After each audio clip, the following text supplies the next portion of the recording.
Well, Brian's on the road again, and Yep. in this case, he's down in L.A. And after going over and seeing the diner, Yep. we'll talk about the diner for a minute, and then we'll go on. We'll talk about the rollout. Everybody's talking about the Robotaxi rollout. I think that's what's on everybody's mind. So we'll talk about his theories about how quickly it's going to happen. All right, talk about the diner. What did you think? Yeah. So it's very good. They have like 64 charging stations there. So I charged there, with one of the faster of the various flavors of superchargers out there. Um, the diner, the circular diner, and they had two large screens. They were playing the Jetsons while I was there, the Jetsons Halloween special. Um, so I got to test drive a Cybertruck. So a lot of the things they do there is they're pushing the test drives. So you can test drive any of the Wow. vehicles, S, X, Y, 3, and Cybertruck. So in terms of the people who wanted them to push that, they say you can. And they said you can go to any dealer and you can borrow a vehicle for like an hour or a day. Mhm. So not something that they've publicized before, but they verbally said that that's something that you could do.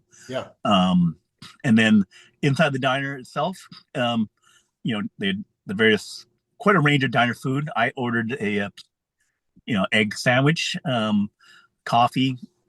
Drip coffee was like $1. So it was, more cheaper, but everything else was, like 12, $13, whatever for, um, more meals. They had like avocado sandwiches, hamburgers, a wide range of stuff. They had like matcha coffees and teas and that kind of thing. They had three of the Tesla bots in display cases. So they had the Bumblebee, the older version, Mhm. 2022, and they had a Gen 1, I think a Gen 2. They should have had a Tesla bot serving the popcorn, but for some reason, the one there, and they had just a regular person serving the popcorn on the second level, the sky pad, they call it, which is just circular seating, where you could do a lot more private events or Mhm. things up there. Um, so it looked like it would be, definitely good for private events. Get a 360 view all around it. Sure, sure. And they had some display cases for a Cybertruck display case, which had like the metal ball cracking in the window thing there, which looked like it was a real thing. I don't know, or the mock-up of it. Yeah. Um, yeah, so it was a nice, fun experience. Good, good, good. All Yeah. right. So we've got the Robotaxi rollout. We've got Elon Musk saying that Austin would remove the safety rider Yep. by the end of the year. Yep. My guess would be that that's going to be probably true for San Francisco also. Mhm. He said it would be in 8 cities by the end of the year with some kind of effort. Mhm. And then, of course, adding more from there. I've already seen yesterday some more hires being made in a couple of cities, I think in Florida. How do you see it then? You're the futurist. Yep. We count on you for these predictions. So what what do you think it's going to look like? So the main data point that I'm really thinking is the most relevant one is they said there were 250,000 miles in Austin and over 1 million miles in the San Francisco Bay Area.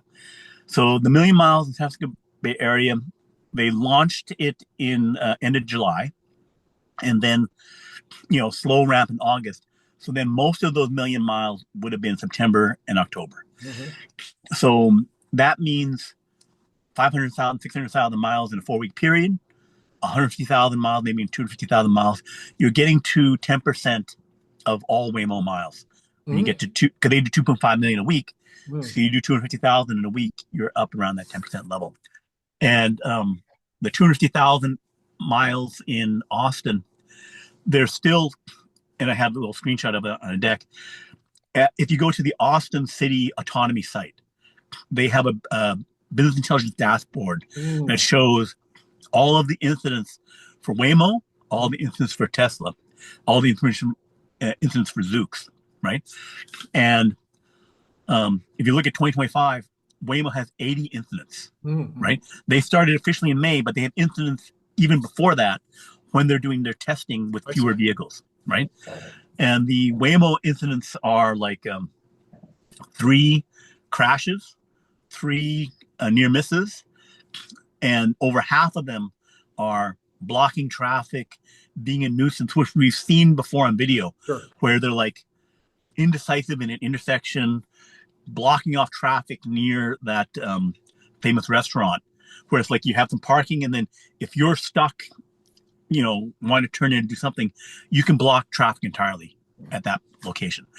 And then when they do that, then whatever Black's restaurant, then you are causing a massive traffic jam, causing a lot of problems. So 250,000 miles, Tesla still only has the one incident, one safety concern, which was that one back in June, at the very beginning, where the truck was going to back in to a vehicle that YouTuber Dave Lee was riding in. And they just stopped saying, okay, it's going to pull in, which to fix that, pretty much all you need to do is to program the FSD to honk the horn and say, hey, don't back into me. Honk, honk. And then you solve that incident. So 250,000 miles, one incident, that's like a huge leap. Especially because almost all those miles happened in September, October.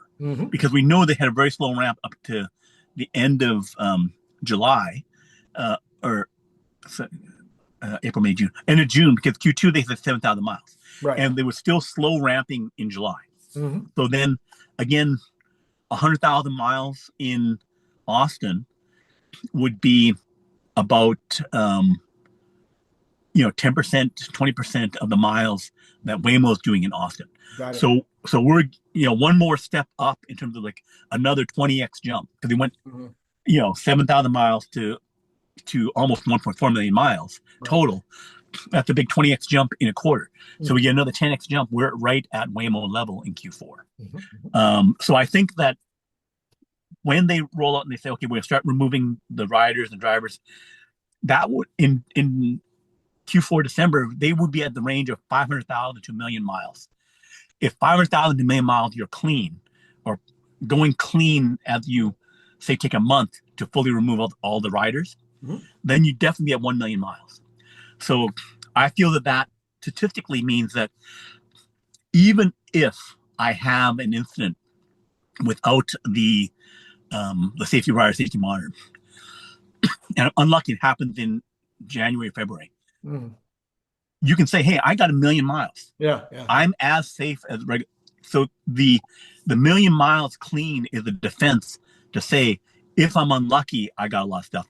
And if I have end up getting 10 cities in end of Q1, you can say, hey, I have 10 million miles. So, and most of them are clean. So that the more statistical evidence they have, what they're building up, with more cautious proceeding before they go wide. So that transition is a data-driven, I'm running clean with 10 million miles in Q1 and then running into Q2 with proven effort. So also the speed, I would think, would be incident dependent. If I'm lucky and I don't have any incidents for the first 10 million miles, I can confidently say, let me add 20 million miles in the next month, because again, I've already got 10 million clean, right? So if I have a few extra incidents, I have a defense to say I am clearly safer. Sure. So I did some analysis this morning, Brian. I asked Rock, of course, to do the analysis. And I said, what are the leading causes of accidents? And it turns out that it's still, drug and alcohol abuse. It is still speeding. It is still, number 3 now is distracted. Number 4 is drowsiness and that kind of stuff. And number 5, I'm forgetting for a minute. I said speeding, right? Anyway, number 5 was another thing. All 5 of the top causes were things that the vehicle eliminates just by being self-driving. Doesn't have to be a great self-driving car. It's just it's not drowsy, it's not drunk, et cetera, et cetera. 75% of accidents are eliminated just by having it be a decent self-driving vehicle. or even a decent ADA system with drivers still sitting behind the wheel, you get rid of 75% just because of those things. Right. Then the next leading causes are things like weather. Mhm. And I think with weather, I think the ADA that any good, or certainly FSD, is Mhm. going to either be better in the weather, or it's also going to be better at making the decision to pull over. Mhm. Right. And if it's a cab, it's going to say, I'm not going. Mhm. People think, oh, well, cabs always go. No, they don't. I was in Virginia one time when it was snowing, and there was only like 3 inches on the ground, but it was fresh, and you couldn't get a cab to save your life. There was no cabs driving. So it is. So I'm looking at this and I'm saying, I think that Tesla can make an argument to NISTA, to California, to Austin, can make an argument. It doesn't really matter how good the FSD is. It's going to save 80% of the lives and 80% of the serious injuries just by being a good one. Well, the thing is, Waymo is showing that their self-driving system has more and different problems than Right. a regular human, Right. because the 40 incidents where they're blocking traffic Right. and doing it's something that is a very rare problem for Sure. humans. Right. So they have a new incident problem. Right. So far, Tesla is not showing a bunch of FSD software related Right. problems Right. in their Austin data. I think the misdriving things that happen with FSD, that we know, okay, it can make a wrong turn, wrong decision. There are some FSD related issues, Mhm. which the question is, as you go to 14.2, 14.3, as you tune it up for each location, how much of those do you eliminate? The evidence seems to be that you can get to 250,000, a million miles Right. clean. Right. And if you have that very clean, and then you have the nature of the safety problem be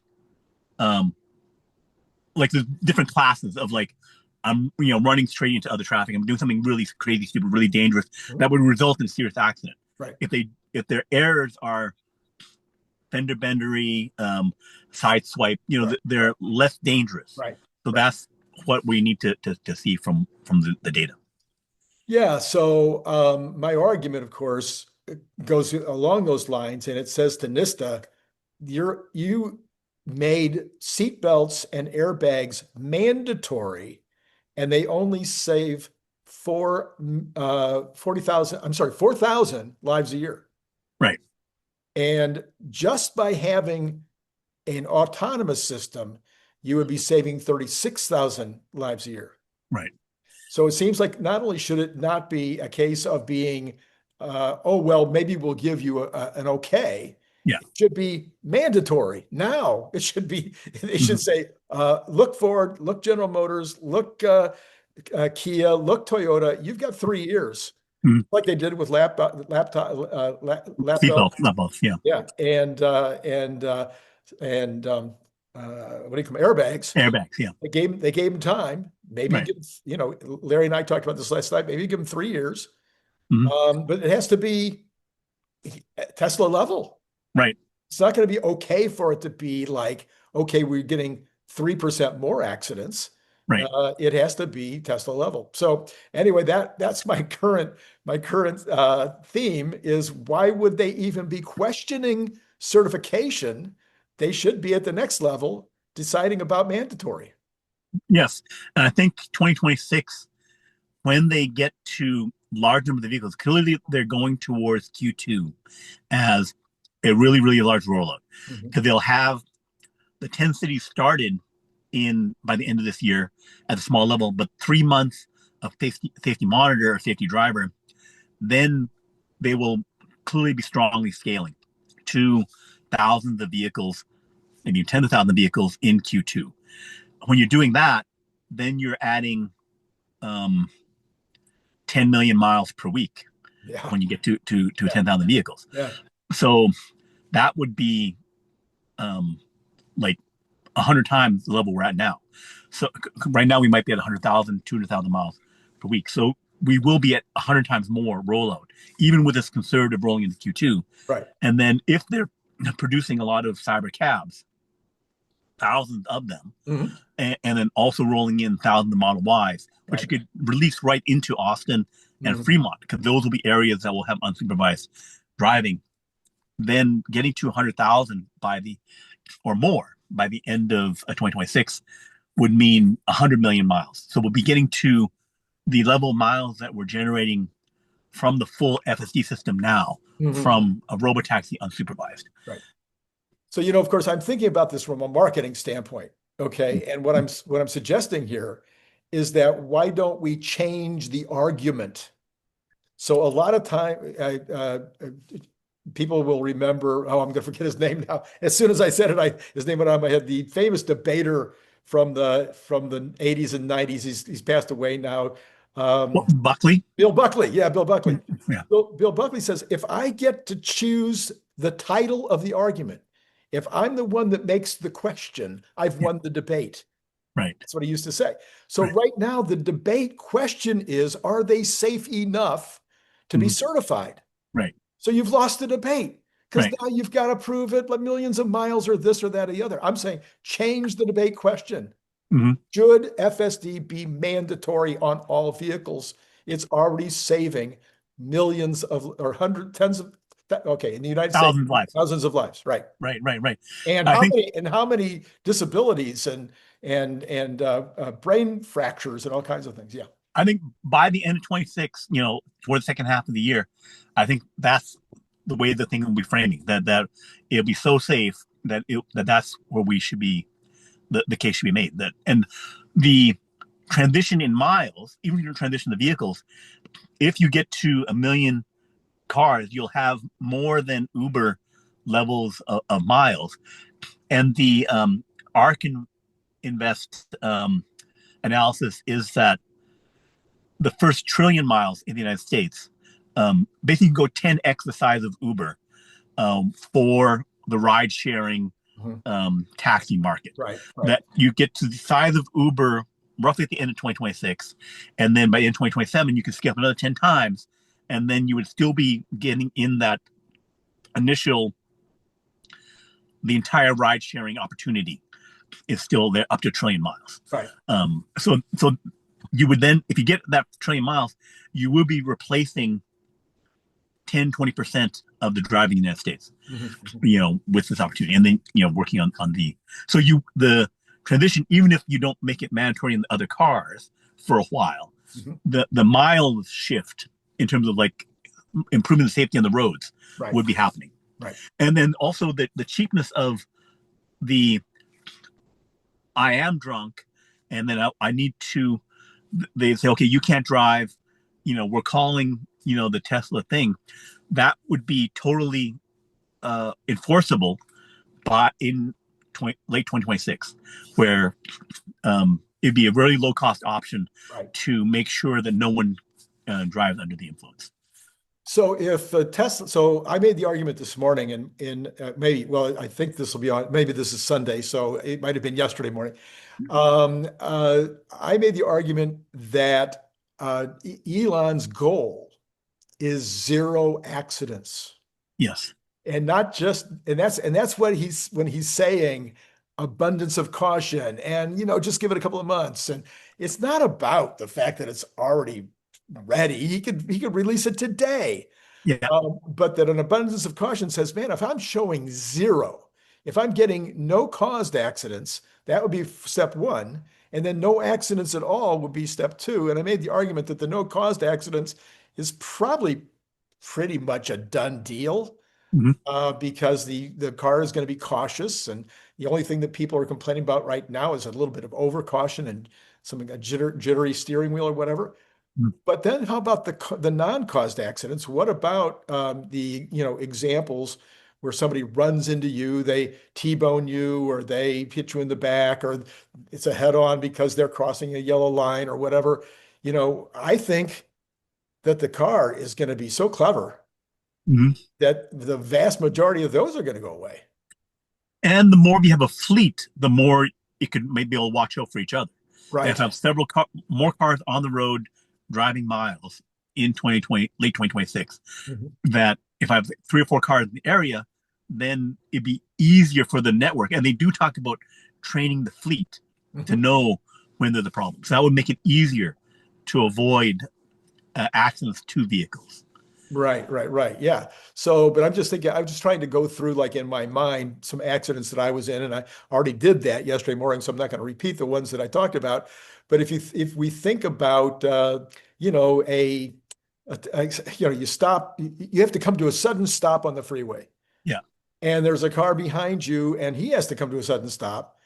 And I know I don't know what you do in that situation or what the crowd, the folks that are listening do, but if I look in the rearview mirror, do I have, should I, if I have enough time, can I change my deceleration enough to help the guy behind me Right. not slam into me? You know, Right. well, how much better will FSD be at making that decision, or Right. even saying, oh, I can get off to the left here, there's nothing there? Yeah. Right. And there've been times where you're avoiding, like, something falls off a truck in front of you, and Oh yeah. it, a sofa or something like that, and then you need to either brake or you need to swerve out. Right. And making that choice is a millisecond thing of, like, but if you had awareness all around you of what to do, okay, the best option is to swerve and accelerate down this option. Because there was an accident where I did swerve and avoid stopping, but another car beside me was trying to brake and then ended up fishtailing and Mm. then having a collision. Mhm. But I still avoided all 2 accidents and was able to get out of it. But that was a gut judgment call that happened in Sure. seconds, which to your point, the system could do better. But And also, if you brake and do a sudden stop, like you're talking about, if you have the room, you do a sudden stop because no one's there behind you, but you stop with an extra 12, 20 feet in front, mhm, so that if the other car is not slowing down in time, mhm, you can at least give it, even in a single lane, move up. give them another 10, 20 feet Mhm. to move forward, right? But then if it's single lane, there's no swerving to get out unless you try and choose sidewalk or other things. So there's those extreme conditions where 360-degree awareness Mhm, mhm. would help to avoid accidents. Yeah. And I think the other one that I think about is all these tragic motorcycle accidents. I've been on a motorcycle once in my life. That was enough. And one of my cousins was in one where he was like incapacitated and ended up, dying young. So I'm not a big fan of them, but I do know that, in California, I'm sure other places too, they are allowed to split lanes. Yes, lane splitting, yes. And man, you're sitting there on the freeway and these guys are barreling by you at, 20 miles faster than you're going. And all you need to do is decide you want to change lanes or whatever. And these guys toast. Yeah, The car's just not going to let you do that. right. Or if the car is fully autonomous, it's not going to do that. It's not going to Yeah, change lanes into that. In fact, I've seen videos of the car moving over to give the motorcycle more room. right. Yeah, and those are tough things to detect. That if you're focused on the forward driving, Mhm. and then if you even check your mirror, that motorcycle's so small or whatever, and coming up so fast, you would not Right, see it right, 80% of the time, right. right? Yeah, and So then okay, ahead. also audio awareness, that maybe you could even hear it, Mhm. that if they have that detection, right? Yeah, and then they said pedestrian accidents. They didn't I didn't see the percentages on that, but pedestrian accidents are still a big deal. And they said that most pedestrian accidents are caused by the car failing to give right of way. Yeah, And so they're either not stopping for the crosswalk, or even if there's no crosswalk, because there are implied crosswalks sometimes not all the time at intersections, at least in California, there's an implied sidewalk at every intersection. People don't realize that. And so you do have to give right of way if a pedestrian steps off the curb at an intersection. So those kinds of things, I'm sure there are sometimes when the pedestrians jaywalking, I know that's still a big issue. Again, the car is never going to not stop Mhm. for for the crosswalk or for an implied one, and it's probably going to catch way more of the guys that are jaywalking. And also, like I've been driving with FSD, and there were times where it detected a person who wasn't necessarily going to cross, but saw them there, like in between a couple of cars, dark at night. They're working dark clothing, and it said, okay, yeah, there's the person there. Even so, 99% of the time, nothing's gonna happen. That person wasn't gonna move, right? But to even know that, hey, that person was there is an important thing, because if I'm driving along, it's dark, I don't see that there's a person in dark clothing between a couple of cars, Right. and the system can detect that person is there to know, at least be aware. Do they have any motion that's going to indicate they're going to somehow make a bolt across? Right. So, or animals, the deer over there. So being able to spot all those things on a 100% basis, 360 degrees, is a big boost to safety.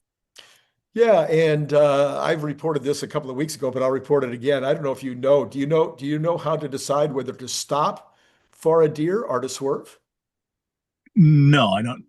Yeah. I can think if they're right in front of me, then if there is an option to swerve, I would swerve. But sometimes I'm in an area where there are quite a few deer, and I was turning into near my home. There were two deer in front of me, and they froze for a second, and then they bolted right. So it was there was room to stop, so that's how I did. But then if there wasn't time to do that, then I think my gut feel would have gone to swerve over and try and keep going. So there's a rule. Okay. So in addition to that, which I think you're right, in addition to that, there is a rule, and the rule is if the critter is larger than your hood, if they're above your hood, yeah, you should try to swerve. Right. If they're below your hood, then it's okay to annihilate them. Right. So the car again is going to be way better at making that decision. To your point, probably going to be able to slow down and stop faster than we would, or make a decision to swerve. But I've seen all kinds of videos of the FSD stopping for geese and for cats, and I mean, it seems to be extremely good at that. So to that point, I actually know a friend whose aunt was in a low sports car, hit, from Canada, because they were from Canada, hit elk, to your point, higher than your thing. The person hit the elk in the legs, and then 800 pounds, 1,000 pounds of elk went through the windshield and killed them. Yeah. So basically, then it's like you have to try to swerve, because that thing goes into your windshield, then you're dead. Right. 350 people a year. So that's about where we are right now in the United States.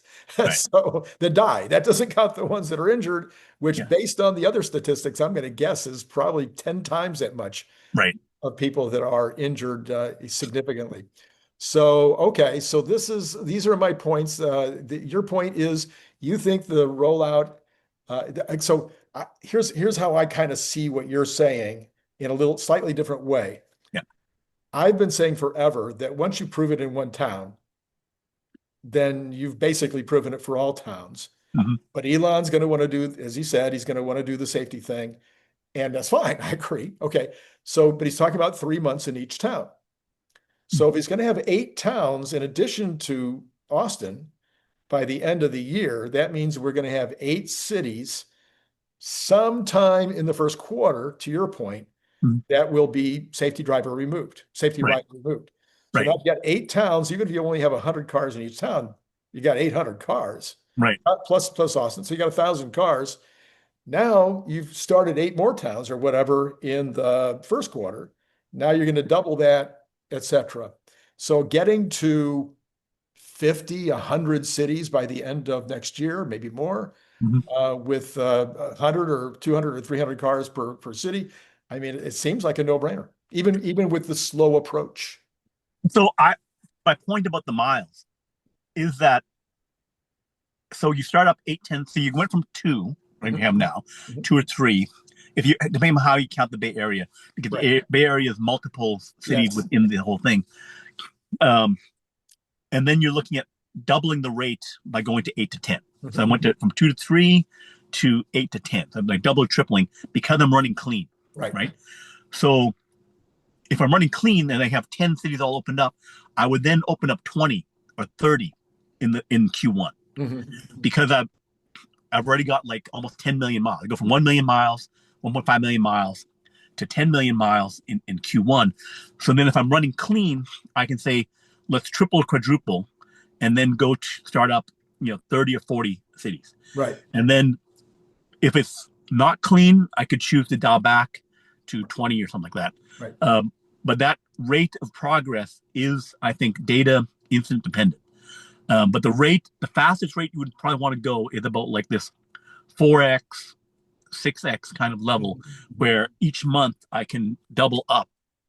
And then, January goes to I go from 10 million miles to 30 million miles, adding a new 20, and another 40 million miles in March. So that kind of rate of progress, it would be showing that if I'm clean and then I add in some whatever the statistical unlucky is, at a 2% unlucky level, right? How much could I add and still be provably good? Right. And then, but you also fine tune that and see what's happening week to week, and then do pauses and accelerate and that kind of thing. So if we're running clean, then we can run even faster. So then I think we can get to 100 cities in Q2 if we're running really, really good. And then we could even go then to 500, 1,000 cities, right. Even wider things. So the more we run without problems, then I could see them having more and more confidence to like, okay, let's add in more miles, add in more cities. Right. Okay. Yeah. So, all right. So that seems like a pretty, and maybe that's kind of what the folks who were watching the earnings call were thinking on Thursday when the stock went up. I was a little surprised to see the sell-off on Friday. Some people said, hey, it was an options day. Some people said, hey, that's just Tesla. Like on the Wednesday sell-off, I think was people not digesting properly what the full Robotaxi things were. Like the Robotaxi statements were actually very positive. But you may have to have a bit of think about it. What does 250,000 miles mean to Austin? Us putting out the content to tell people, hey, that's hugely positive, and then people getting it, and this initial reaction of energy levels or around Elon or the general mood or some other things would cause an overnight sell-off. Well, there was also the overnights were down, but the going up on Thursday, I think part of it was that people started plugging back in the one-time charges, which pulled us over the street's estimates. That's right. Actually got it closer to some of the estimates that I had and others you had. So, but then on Friday, again, I'm not sure. Larry and I went over 5 possibilities, and then we kind of concluded at the end, no, it was just Tesla. And so then it would maybe come down to your analysis, which you've been talking about now for a couple of months, which is we're in this range. Right.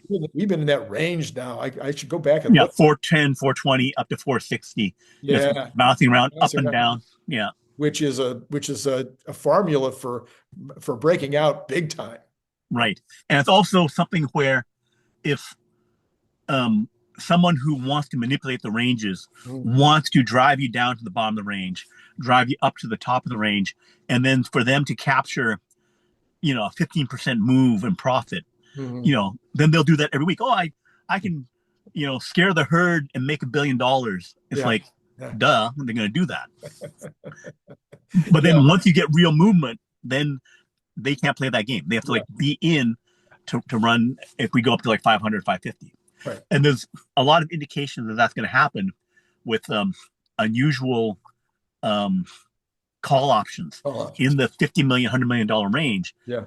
That's indicating if someone's betting $50 million, $100 million, that if we don't go to 600 by the end of the year, they're going to lose their money. Right. Or at least move up strongly so they can double or do something. Right. Yeah. Interesting, interesting. Well, Brian, thank you for taking a minute out of your trip down to beautiful, fogged in LA today. Yes. There's supposed to be some sun later, at least inland. I don't know about at the coast, Yeah. but at least inland, we're supposed to get some sun in a minute. It Yeah. keeps promising anyway. We'll see what happens. Hmm. Yeah, and of course as a, well, you know, uh, have you sold any books to your family yet? I am getting some books sold. So yeah, it's happening. All right. So, Brian wrote more chapters than anybody in the book. So if you like his analysis, then there you go. I think he wrote 6 and I wrote 5, or I forget, Yeah. something of that order. And then all those other guys, they wrote 1 each. But there isn't a chapter in the book that I couldn't recommend. I think it's Yeah. solid, That's solid. AI Rising on Amazon. We have a link down below. Oh, we'll have a link down below. You can count on that. That's right. All right, Brian, as always, Okay. thank you. And to Thank you. all of you out there, it's been great talking to you.